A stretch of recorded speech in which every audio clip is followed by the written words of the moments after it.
Alright, take a look at this thing. This is a scar. Not sure if I can really show you the... there you go, you can kind of see the line. This is a scar with the Spigot scar base and connection method, but inside of here there are 3 little venting ports. I'm not sure if I can really show you this. You can see that little light spot down there about halfway down. That's a vent hole. And then this is a whistle. So it has vent holes going to whistles to try and make funny muzzle sounds, because why not?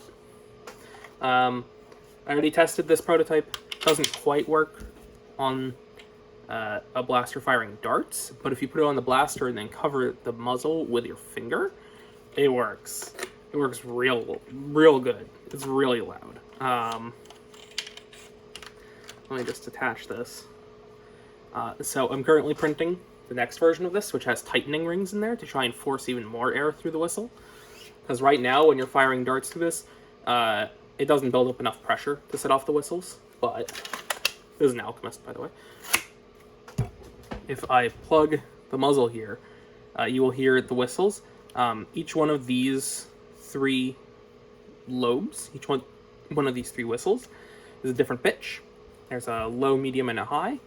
And then I have this version, which is just all a note. I forget which one of those I used, the low, medium, or high, but this is all one note. This is 3 different notes at the same time.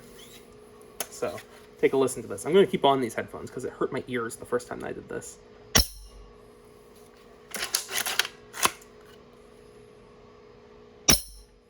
So it makes a little whistle sound.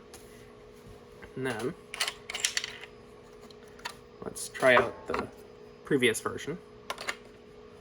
I should probably write old and new and all that stuff on these so I don't get them mixed up. Anyway, this should all be one sound.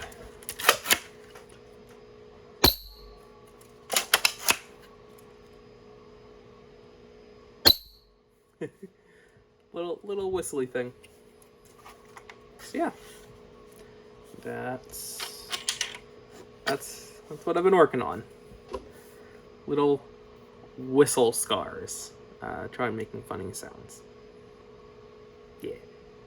Alright, that's all I've got for you.